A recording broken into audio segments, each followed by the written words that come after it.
Le thème de cette prédication et de ce message, c'est le retour de Christ. Le retour de notre Seigneur et Sauveur Jésus-Christ. Et il faut savoir que on ne va pas les étudier tous, parce que sinon on va y être pour un moment. Mais le retour de Christ est mentionné environ. Ne m'en veuillez pas. Ce sont des sources sur lesquelles on peut s'appuyer. C'est sur, je vous donnerai la référence parce que il y a une étude sur laquelle je me suis appuyé un petit peu et naturellement laisser l'Esprit de Dieu nous en parler. Mais pour vous donner une ordre d'idée, et il y a environ 1520 versets dans l'Ancienne Alliance qui parle du retour de Christ. Et vous en avez 319, 320 environ dans le Nouveau Testament. Donc, je vous ferai naturellement grâce de ne pas étudier donc les 1840 versets. Mais parce que je pense qu'on serait sur du long terme, du très long terme. En plus, ça veut dire que cette quantité de paroles laissées par notre Dieu et Père, ça veut dire qu'il y a une importance capitale, fondamentale. Et je crois que c'est à considérer. Et moi, j'ai envie d'en parler ce matin avec une notion, non pas théologique, mais pour provoquer en nous, je dirais, une assurance, une confiance, de savoir que Dieu a prévu un retour.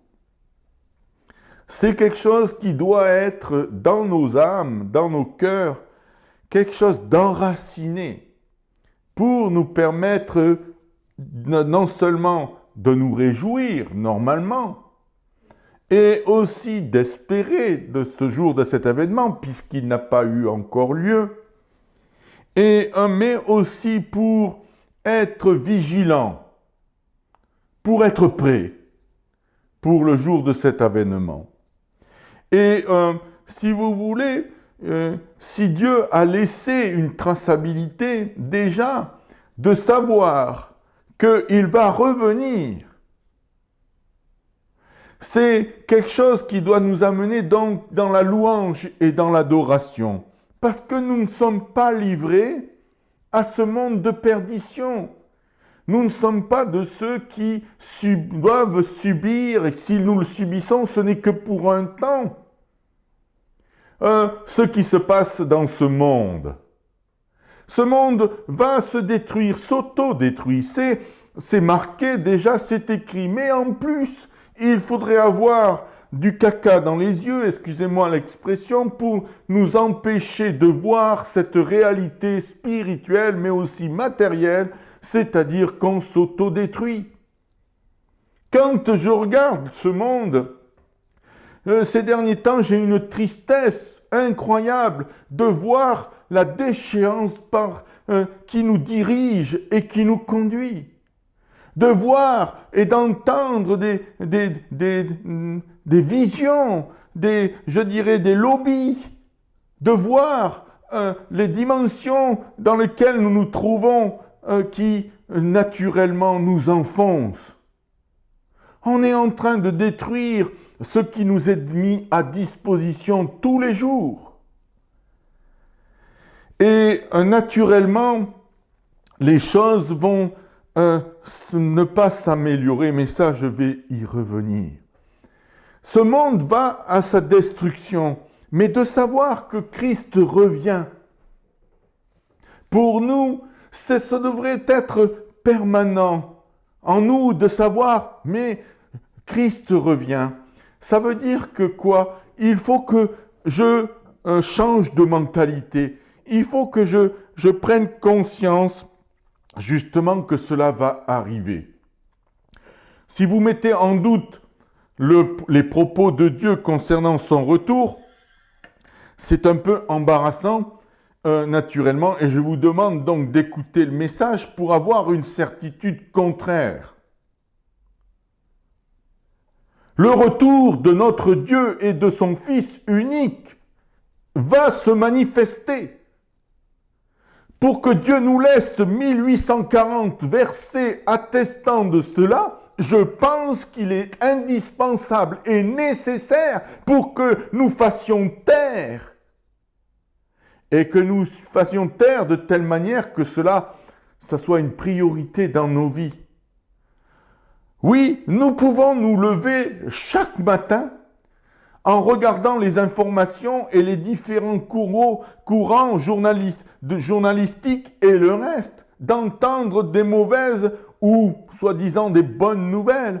Mais il n'y en a qu'une bonne nouvelle pour nous, c'est que Christ nous a rachetés et c'est qu'il vient nous prendre et nous chercher. Nous devrions, et je ne dis pas ça pour nous culpabiliser, mais simplement pour faire ce travail, non pas psychologique, mais pour demander à Dieu de nous permettre d'être enracinés dans cette espérance, dans ce retour, dans cette venue, d'avoir cette certitude. J'ai bien noté certains louanges ce matin qui vont dans ce sens et qui dit « Soyons prêts pour le jour de sa venue ». Je vais vous lire déjà pour introduire un tout petit peu et pour parler d'une certaine urgence. C'est dans Apocalypse 22, verset 12. Il est dit ceci, « Voici, je viens bientôt, et ma rétribution est avec moi, pour rendre à chacun selon ce qu'est son œuvre. » Ça, c'est Apocalypse 22, verset 12, qui atteste, il n'y a pas d'ambiguïté possible, cela atteste, voici, je viens bientôt et ma rétribution est avec moi, pour rendre à chacun selon ce qu'est son œuvre. Donc on voit dans ce texte qui est là qu'il vient bientôt. Alors bientôt, qu'est-ce que ça veut dire dans les Écritures? Ça veut dire promptement. Ça veut dire rapidement. Mais rapidement, sans retard. Donc Jésus est en train de nous dire, je vais venir promptement, c'est décidé, c'est fait, et je vais arriver sans aucun retard. Et ensuite, il dit, et ma rétribution, est avec moi. Rétribution, c'est-à-dire la récompense, le salaire, un dû payé par un travail et un effort.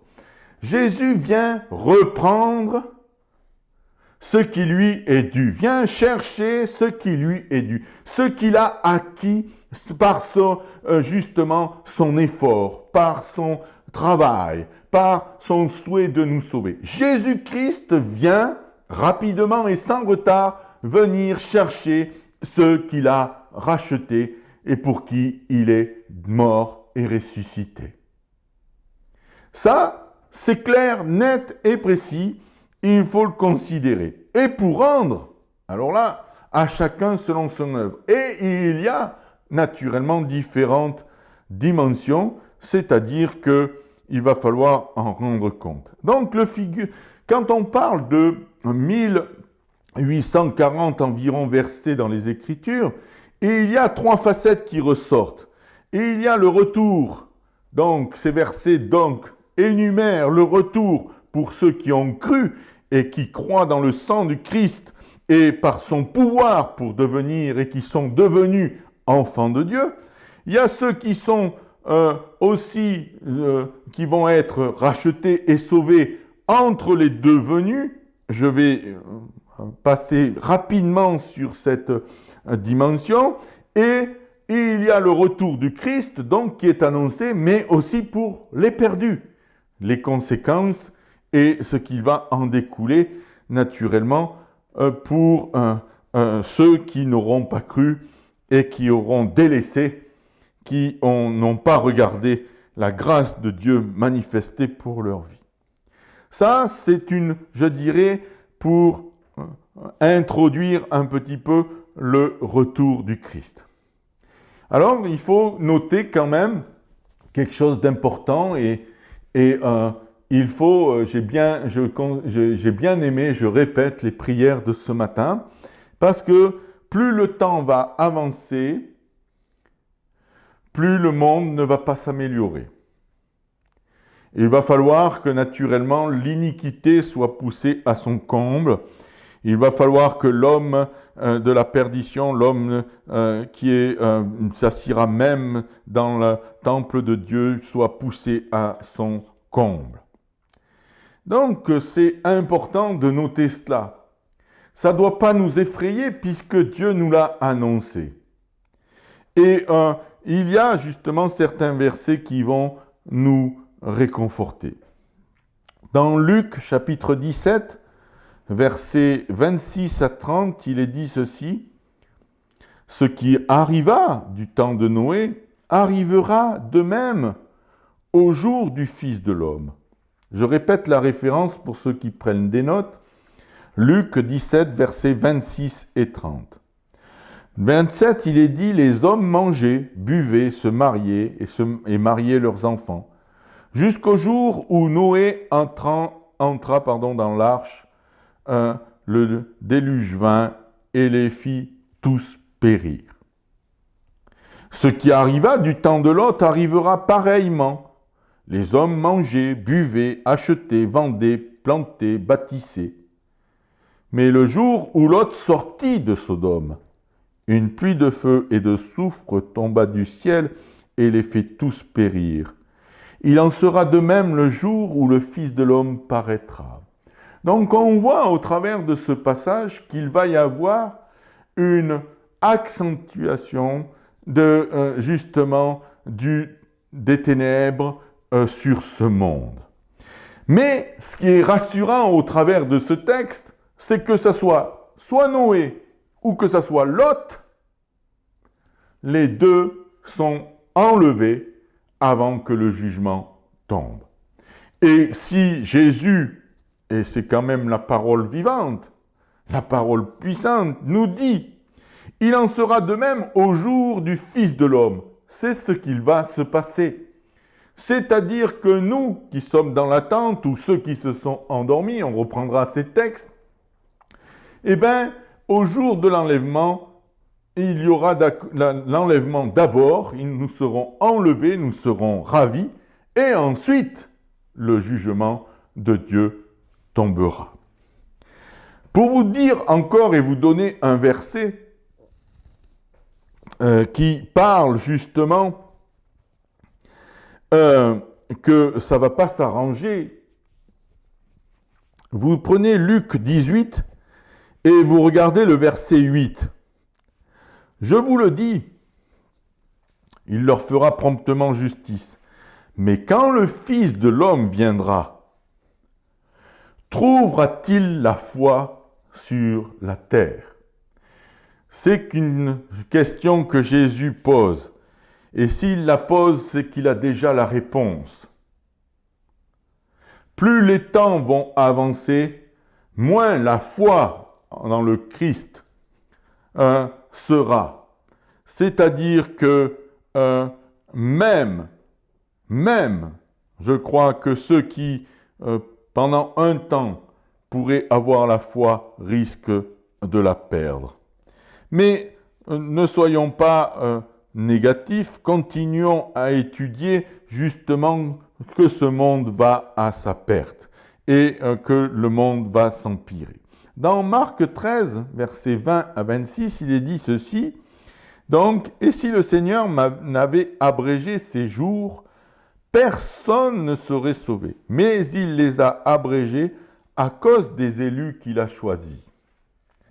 Si quelqu'un vous dit, alors le Christ est ici, ou il est là, ne le croyez pas, car il s'élèvera de faux Christ et de faux prophètes, ils feront des prodiges et des miracles pour séduire les élus s'il était possible.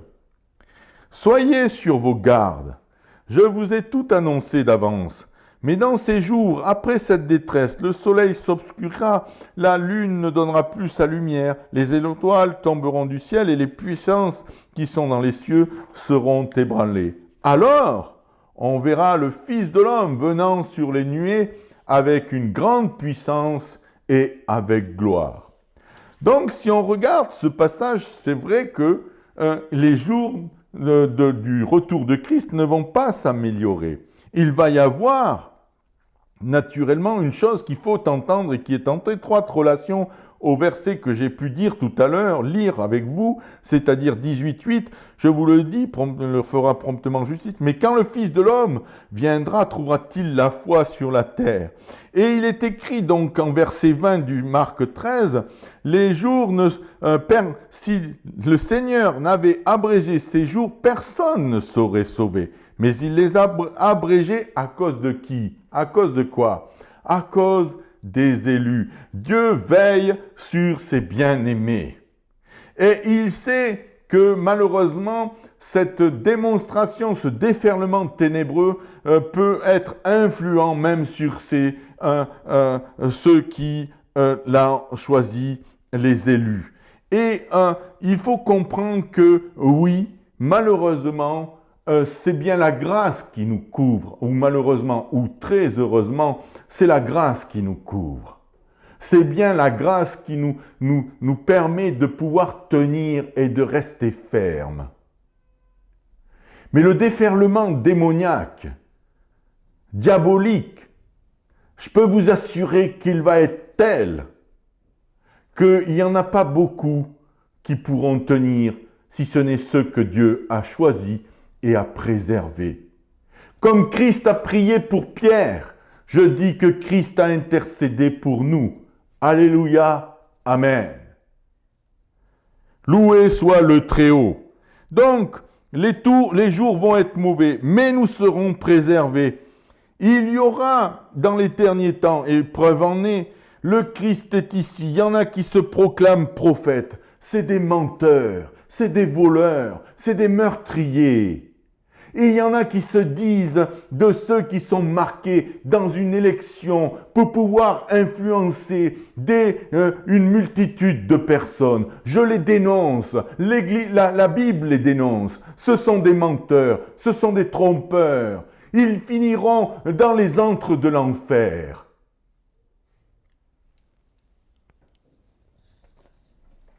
Et si ces avertissements nous ont été donnés, ne nous laissons pas donc séduire, mais il est écrit, verset 23, « Soyez sur vos gardes ». Et là, on rentre dans une dimension où Dieu est en train de nous dire « Je vous ai laissé, je vous ai annoncé, c'est que pour que nous soyons sur nos gardes, nous allons voir, nous soyons en mode veille ». Alors, ça c'est pour nous dire donc que le monde va pas bien et va aller de pire en pire. Et puis je vais vous lire quelques versets, je vais vous donner quelques versets, ils sont un peu nombreux, mais autant s'en imprégner, autant les étudier. Les passages qui parlent et surtout qui démontrent le retour du Christ. Parce que c'est bien beau de dire je crois au retour de Christ, mais sachez qu'il y a une multitude de versets qui disent voilà, le retour de Christ est imminent. Et donc, c'est à noter et c'est à considérer, c'est à mémoriser, pour que notre foi soit enracinée sur la parole de Dieu, celle qui nous a été laissée et qui a traversé les temps. Dans 1 Corinthiens chapitre 15, versets 22 à 23, il est dit ceci, « Comme tous meurent en Adam, de même aussi tous vivront en Christ, mais chacun en son rang. Christ comme prémisse pour ceux qui appartiennent à Christ lors de son avènement. » Donc là, on est sûr d'une chose, c'est verset 23, Christ lors de son avènement, donc Christ va revenir et on va être dans le rang dans lequel nous sommes prévus. Donc le verset 23 affirme que Christ va revenir. Dans 1 Philippiens chapitre 3 versets 20 à 21, il est dit ceci, « Mais notre cité à nous est dans les cieux, d'où nous attendons aussi comme sauveur le Seigneur Jésus-Christ, qui transformera le corps de notre humiliation en le rendra semblable à un corps de sa gloire par le pouvoir qu'il a d'assujettir toutes choses. Donc, verset 20, nous attendons aussi, comme sauveur, le Seigneur Jésus-Christ, et parce que notre cité n'est pas de ce monde, mais elle est dans les cieux. Dans 1 Thessaloniciens, chapitre 1, verset 10, on lit « Et pour attendre du ciel son Fils Jésus, qu'il a ressuscité d'entre les morts et qui nous a délivrés de la colère à venir. » Donc, début du verset, pour attendre du ciel son Fils Jésus. C'est un passage qui démontre que le retour de Christ est certain. Dans 1 Thessaloniciens 2,19, or, je répète, 1 Thessaloniciens 2,19, et certes, quelle est notre espérance, notre joie et la couronne de notre gloire? N'est-ce pas vous qui l'êtes devant le Seigneur Jésus pour le jour de son avènement? Espérance, joie, couronne de gloire, c'est le travail de l'apôtre Paul pour vous qui l'êtes devant le Seigneur et pour le jour de son avènement. Dans 1 Thessaloniciens, chapitre 5, versets 1 et 2. Or, pour ce qui regarde le temps et le moment, il n'est pas besoin, mes frères, de vous en écrire, parce que vous savez bien vous-même que le jour du Seigneur doit venir comme un voleur de nuit. Là, ça atteste naturellement du retour du Christ, et puis ça nous avertit aussi, on y reviendra sûrement dans l'étude, qu'il va venir comme un voleur. Et généralement, un voleur est suffisamment, je dirais, inattendu. Et donc, Jésus est en train de nous dire au travers de l'apôtre que il va venir, et lui-même va le dire dans les évangiles, il va venir comme un voleur, c'est-à-dire de manière inattendue. Ça laisse entrevoir, je dirais, une vigilance, une veille permanente. Dans 2 Thessaloniciens, chapitre 1, versets 6 à 10. J'ai pris, naturellement, j'ai rajouté certains versets autour de ce que justement je voudrais dire, c'est-à-dire démontrer le retour de Christ. Parce que il y a tellement de choses à dire, il y a tellement de choses pour nous prévenir, pour nous permettre de savoir justement où nous en sommes, dans les temps dans lesquels nous nous trouvons. Car il est bien juste, verset 10, donc de 2 Thessaloniciens, chapitre 1, il est dit, car il est bien juste devant Dieu qu'il afflige à leur tour ceux qui nous affligent maintenant. Et qu'il vous console avec nous, vous qui êtes dans l'affliction, lorsque le Seigneur Jésus-Christ descendra du ciel et paraîtra avec les anges qui sont les ministres de sa puissance. Lorsqu'il viendra au milieu des flammes, se venger de ceux qui ne connaissent point Dieu et qui n'obéissent point à l'évangile de notre Seigneur Jésus-Christ, qui souffriront la peine d'une éternelle damnation, étant confondus par la face du Seigneur et par la gloire de sa puissance. Lorsqu'il viendra pour être glorifié dans ses saints et pour se faire admirer de tous ceux qui ont cru en lui, puisque le témoignage que nous avons rendu à sa parole a été reçu de vous dans l'attente de ce jour-là. C'est un passage extraordinaire, naturellement, qui parle de ce retour. Et il descendra du ciel ce jour-là, et il viendra au milieu des flammes se venger de ceux qui ne connaissent point Dieu. C'est vrai que nos convictions, notre proclamation, l'œuvre de Christ en nous provoque de véritables tensions et tristesse et cris et larmes quand nous voyons ce monde perdre le sens et les gloires que Dieu lui a données. Et c'est vrai qu'il y a au fond de nous-mêmes des hurlements, de dire mais c'est insensé, c'est hors sens. C'est vrai que cela provoque aussi par nos convictions et nos affirmations auprès de ceux que nous côtoyons, des railleries, des moqueries.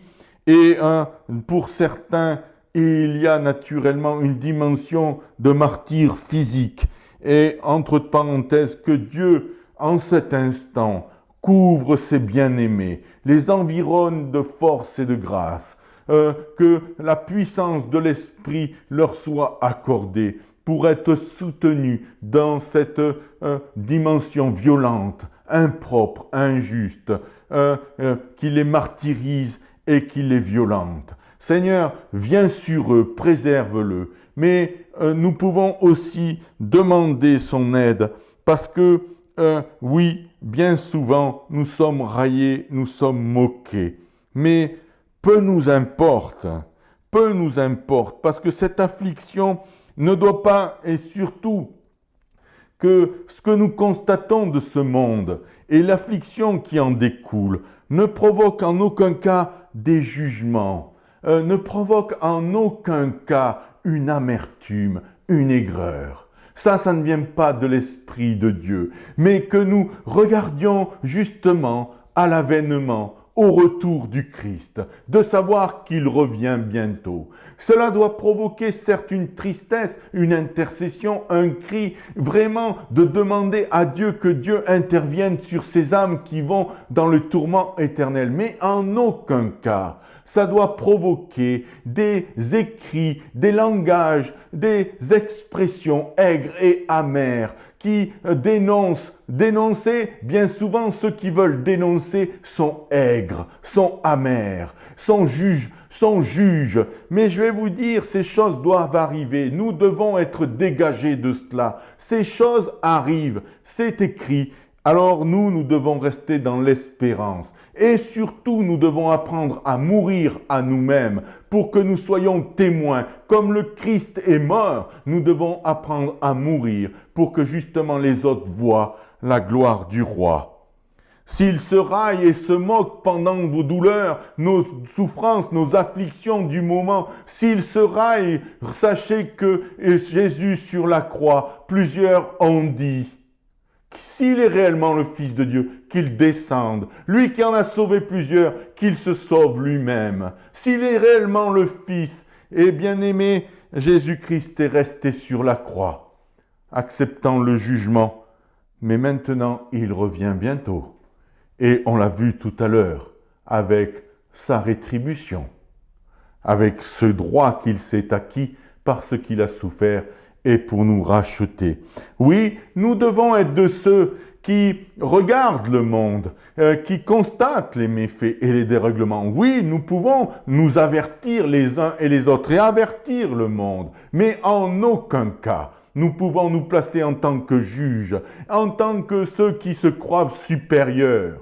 Nous sommes supérieurs en rien du tout. C'est la grâce et l'élection de notre Dieu qui est tombée sur nous et qui pourrait ce matin se prévaloir et dire « J'ai fait telle action pour que Dieu me considère ». Les seules actions que nous avons faites, c'est celles qui ont crucifié notre Seigneur et Sauveur. Dans 1 Timothée 6, verset 13 à 16, il est dit « Je vous ordonne devant Dieu, qui fait vivre tout ce qui vit, et devant Jésus-Christ qui a rendu sous Ponce Pilate un si excellent témoignage à la vérité, de garder les préceptes que je vous donne en conservant sans tâche et sans tâche et sans reproche jusqu'à l'avènement glorieux de notre Seigneur Jésus-Christ. » Encore un verset qui démontre que Christ revient. Un verset aussi qui nous parle que nous devons nous conserver sans tâche et sans reproche. Comment? En ayant l'assurance et la ferme confiance de ce que le sang de Christ nous lave et nous purifie de tous nos péchés et de nos iniquités, et loué soit l'Éternel. Mais on va continuer. Je reprends donc le texte de 1 Timothée chapitre 6, versets 13 à 16. Je vous ordonne, verset 13, devant Dieu, qui fait vivre tout ce qui vit, et devant Jésus-Christ qui a rendu sous Ponce Pilate un si excellent témoignage à la vérité, de garder les préceptes que je vous donne en vous conservant sans tache et sans reproche jusqu'à l'avènement glorieux de notre Seigneur Jésus-Christ, que doit faire paraître en son temps celui qui est souverainement heureux, qui est le seul puissant, le roi des rois et le Seigneur des seigneurs, qui seul possède l'immortalité, qui habite une lumière inaccessible que nul des hommes n'a vu et ne peut voir, qui est à l'honneur et à l'empire dans l'éternité. Amen. Ce passage nous parle de celui qui est roi des rois, seigneur des seigneurs, qui possède seul l'immortalité, qui habite une maison inaccessible que nul homme ne peut atteindre et qui a l'honneur et l'empire dans l'éternité, qui a donc la gloire et l'honneur pour toute l'éternité. C'est bien de Jésus-Christ et c'est de son retour que l'on parle dans ces textes et qui donc atteste cela. Nous devons en être rassurés et être dans cette espérance. En tout cas, ce qui me donne encore une dimension nouvelle, roi des rois, c'est-à-dire qu'il est le roi de tous les rois et le seigneur de tous les seigneurs, que lui seul possède l'immortalité, qui habite un lieu inaccessible, que aucun homme, je dis bien aucun homme, moi compris, n'a le pouvoir de quoi que ce soit, et que l'honneur et la gloire dans l'éternité lui appartiennent à lui et à lui seul. Quand il nous fera rentrer, nous participerons à cela. Dans Tite 2, chapitre 11, verset 14, chapitre 2, verset 11 jusqu'à 14, « Car la grâce de Dieu de notre Seigneur a paru à tous les hommes. Elle nous a appris que, renonçant à l'impiété et aux passions mondaines, nous devons vivre dans le siècle présent avec tempérance, avec justice, avec piété, étant toujours dans l'attente de la béatitude que nous espérons et de l'avènement glorieux du grand Dieu et notre Sauveur Jésus-Christ, qui s'est livré lui-même pour nous afin de nous racheter de toute iniquité et de nous purifier pour se faire un peuple particulièrement consacré à son service et fervent dans les bonnes œuvres. » Donc ce texte nous atteste encore le retour de Jésus-Christ et pour pouvoir en bénéficier, nous sommes dans l'apprentissage à renoncer l'impiété, les passions mondaines et de vivre selon ce siècle présent. Et il est dit justement, c'est important, étant toujours, vous entendez bien, étant toujours dans l'attente de la béatitude que nous espérons et de l'avènement glorieux du grand Dieu et notre Sauveur Jésus-Christ. Étant toujours dans l'attente, dans l'espérance. C'est quelque chose,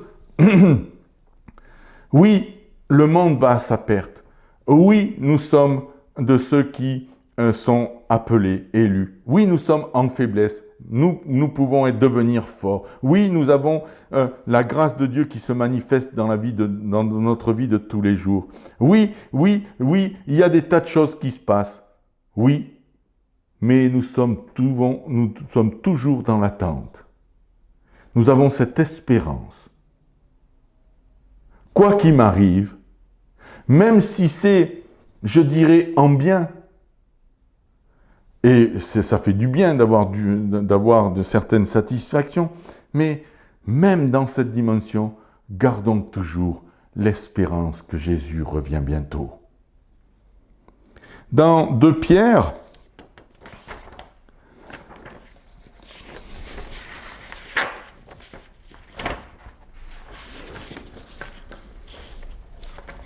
Le passage est long, mais il parle de lui-même. C'est dans 2 Pierre chapitre 3, versets 3 à 13. Sachez avant toute chose qu'au dernier temps, il viendra des imposteurs et des moqueurs qui suivront leur propre passion et qui diront qu'est devenue la promesse de son avènement. Car depuis que les pères sont dans le sommeil de la mort, toutes choses demeurent au même état où elles étaient au commencement du monde. Verset 5. C'est par ignorance volontaire qu'ils ne considèrent pas que les cieux fussent faits d'abord par la parole de Dieu, aussi bien que la terre qui sortit du sein de l'eau et qui subsiste au milieu de l'eau. Et que ce fut par ces choses mêmes que le monde d'alors périt, étant submergé par le déluge des eaux. Or, les cieux et la terre d'à présent sont gardés avec soin par la même parole, et sont réservés pour être brûlés par le feu au jour du jugement et de la ruine des impies. Mais il y a une chose que vous ne devez pas ignorer, mes bien-aimés, c'est qu'aux yeux du Seigneur, un jour est comme 1000 ans, et comme 1000 ans, un jour. Ainsi, le Seigneur n'a point retardé l'accomplissement de sa promesse comme quelques-uns se l'imaginent, mais c'est qu'il exerce envers vous sa patience, ne voulant pas qu'aucun périsse, mais que tous se retournent à lui par la pénitence. Or, comme le larron vient durant la nuit, aussi le jour du Seigneur viendra tout d'un coup, et alors, dans le bruit d'une effroyable tempête, les cieux passeront, les éléments embrasés se dissoudront, la terre sera brûlée avec tout ce qu'elle contient. Puis, donc, dans toutes ces choses doivent périr, quelle devez-vous être et quelle doit être la sainteté de votre vie et la piété de vos actions, en attendant et comme attend par vos désirs l'avènement du jour du Seigneur, où l'ardeur du feu dissoudra les cieux et fera fondre les éléments. Car nous attendons, selon sa promesse, de nouveaux cieux et une nouvelle terre dans laquelle la justice habitera. Bien-aimé, Pierre, ayant marché sur les eaux, renié son Seigneur, en tous les cas, il nous donne un sacré passage extraordinaire. Parce qu'il déjà atteste, et il est sûrement confronté à des opposants, il nous en donne l'instruction, et c'est vrai qu'il n'y a pas beaucoup de personnes qui croient au retour de Christ dans l'actualité. Ils disent, comme Pierre le dit, les choses sont comme avant. Les choses ne sont pas comme avant, bien-aimés, puisqu'il y a une chose, c'est que Dieu a parlé. Et quand Dieu parle, les choses s'accomplissent. Je vous affirme ce matin, et j'atteste, non pas en mon nom, mais en son nom, que Dieu a déjà prononcé des paroles, les paroles du retour du Christ et la dissolution complète de cette création pervertie. Et ça va s'accomplir envers et contre tous. Et il n'y a pas un homme, comme on a pu voir tout à l'heure, il n'y a pas un homme qui est en mesure de posséder l'immortalité, il n'y a pas un homme qui est en mesure d'aller dans la lumière inaccessible, il n'y a pas un homme qui est au-dessus de tous, et c'est bien le seul et l'unique. Et c'est lui qui a parlé. Et donc, ce matin, il faut considérer ce fait suivant, c'est que les cieux et la terre, d'à présent, vont être brûlés par le feu. Et il va y avoir un embrasement et une destruction définitive. Mais le jour du Seigneur viendra donc tout d'un coup. Et il y aura naturellement cette démonstration que je viens d'énumérer, embrasée, dissous, brûlée, et tout ce qu'elle renferme. Comme il y a eu le déluge, sachez qu'il y aura ce temps de destruction aussi. Et je n'ai pas bien lu le verset 11 et je vous en prie de m'en excuser parce que c'est vrai que j'ai pris une traduction un petit peu particulière qui est assez complexe pour moi à lire. Verset 11 qui dit « Puisque donc que toutes ces choses doivent périr, quelle devez-vous être et quelle doit être la sainteté de votre vie et la piété de vos actions ?» C'est-à-dire que Pierre est en train de dire, Dieu a prononcé, mais pour éviter de passer par, je dirais, ce jugement, il est souhaitable que nous devons être des êtres à part entière, tendant à la sainteté et à la piété démontrée non seulement par notre langage, mais aussi par nos actions, c'est-à-dire les œuvres. Dans Apocalypse, pour terminer, pour donner encore un dernier verset qui parle justement du retour éminent du Christ, il y a Apocalypse chapitre 1, verset 7 à 8. Le voici qui vient sur les nuées. Tout œil le verra, et tous ceux qui l'ont percé, et tous les peuples de la terre se frapperont la poitrine en voyant, oui, cela est ainsi, Amen. Donc, là, on va voir que tout œil va voir le retour du Christ, et naturellement, ceux qui sont dans l'attente, ils seront déjà enlevés, mais ensuite, il y a ceux qui vont se frapper la poitrine, et ceux qui regretteront leur impiété, leur, je dirais, rébellion, leur comportement impropre à l'égard de celui qui leur a donné la vie et qui a pourvu en beaucoup de points et dont ils ont bénéficié de la bonté et de la miséricorde qui se renouvelait chaque jour. Alors, je vais terminer ce matin par 2 autres versets pour dire, et parlant naturellement du retour de Christ, je vais parler des enfants de Dieu morts et vivants qui seront enlevés à la rencontre du Christ.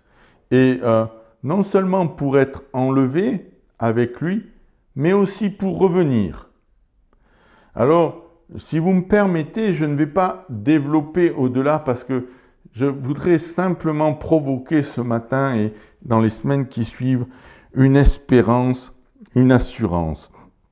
Et je vais éviter certains sujets, non pas qu'ils sont embarrassants, mais qui compliqueraient, je dirais, certaines compréhensions et je dirais espérance. Mais, bien aimés, nous avons des versets qui nous ont été donnés et qui parlent que Dieu va venir chercher ceux qui sont morts et ceux qui sont vivants. Et ils seront enlevés à la rencontre du Christ dans les lieux élevés. Dans 1 Thessaloniciens, chapitre 3, verset 13, il est dit ceci, « Qu'ils affermissent vos cœurs, en vous rendant irréprochables par la sainteté devant Dieu, notre Père, au jour que Christ notre Seigneur paraîtra avec tous ses saints. » Donc, ces anges, ces saints. Et donc, on voit là, bien aimés, que nous devons, je dis nous devons, nous affermir les uns et les autres pour nous rendre irréprochables par la sainteté de Dieu, notre Père. Vous savez, il y a une chose que je ne vois pas beaucoup dans les églises de nos jours. Je ne sais pourquoi, enfin si je sais pourquoi, mais il n'y en a pas beaucoup qui confessent leurs péchés publiquement. Et moi, j'ai connu une époque, j'allais chez j'allais dans un groupe évangéliques à l'époque, pour ne pas les nommer, chez les frères et sœurs gitans. Et j'aimais ces temps bénis avec le Seigneur. Et le dimanche matin ou d'autres réunions, il y avait souvent des frères et des sœurs ou des sœurs qui s'avançaient ou qui restaient dans leur rang, mais qui confessaient leur faiblesse. Et qui demandaient la grâce et la miséricorde de Dieu. Ça provoquait quoi? Oh, pour les stupides, le jugement. Pour les insensés, un regard hautain. Pour les débiles, une pensée de se croire supérieur. Mais pour d'autres, ceux qui étaient dans le Seigneur, enracinés, ça provoquait une chose. Une prière, une intercession, une main tendue, un moyen pour le permettre de sortir de ces ornières dans lesquelles il s'était embourbé. Je crois que quand la parole de Dieu nous dit de confesser nos péchés les uns les autres, je crois que c'est dans ce sens-là. Mais je tiens à revenir un petit peu à nos moutons, si je peux me permettre. C'est-à-dire que il faut comprendre qu'il affermisse vos cœurs en vous rendant irréprochables par la sainteté devant Dieu notre Père au jour de notre Seigneur Jésus-Christ, qui va paraître avec tous ses saints.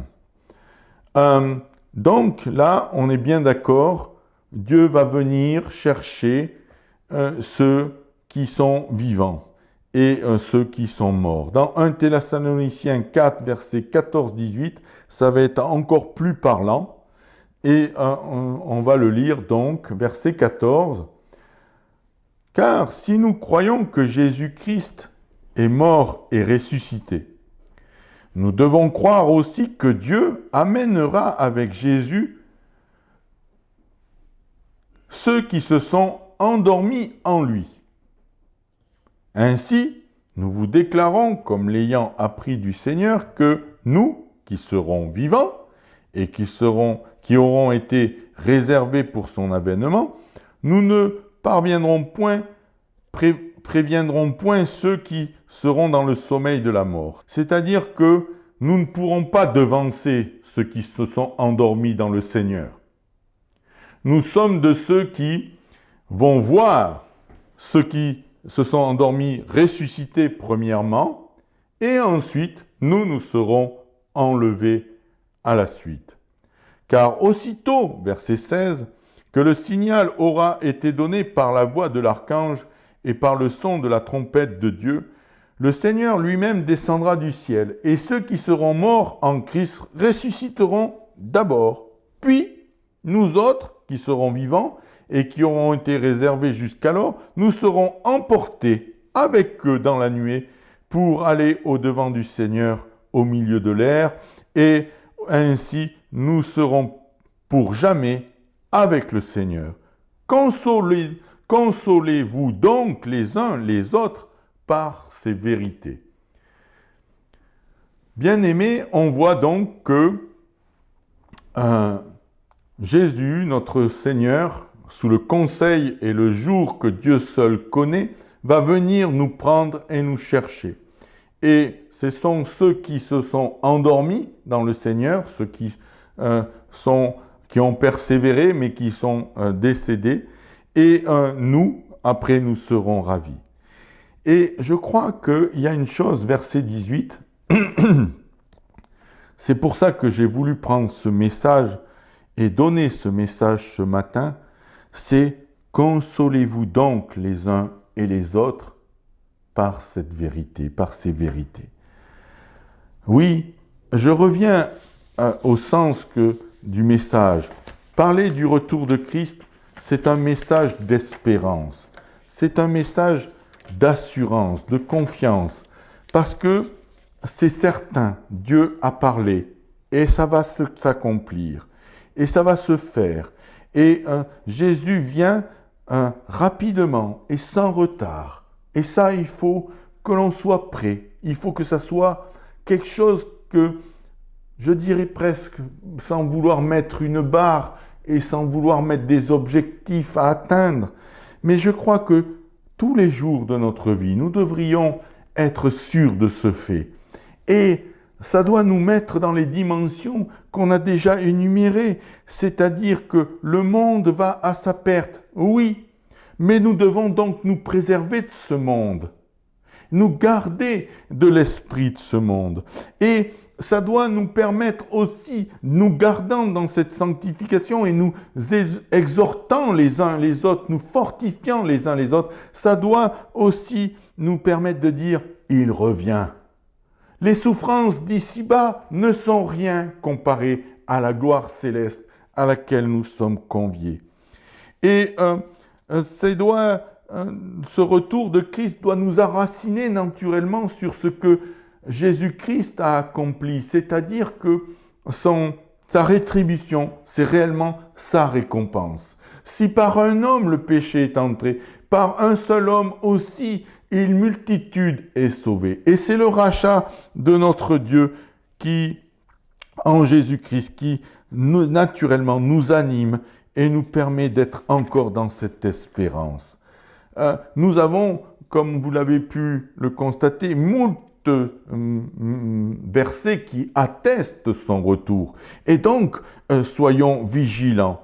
Et ensuite, il faut savoir que le Christ va revenir à... On ne connaît pas l'heure. On ne connaît pas le temps. Et c'est quand même une vigilance.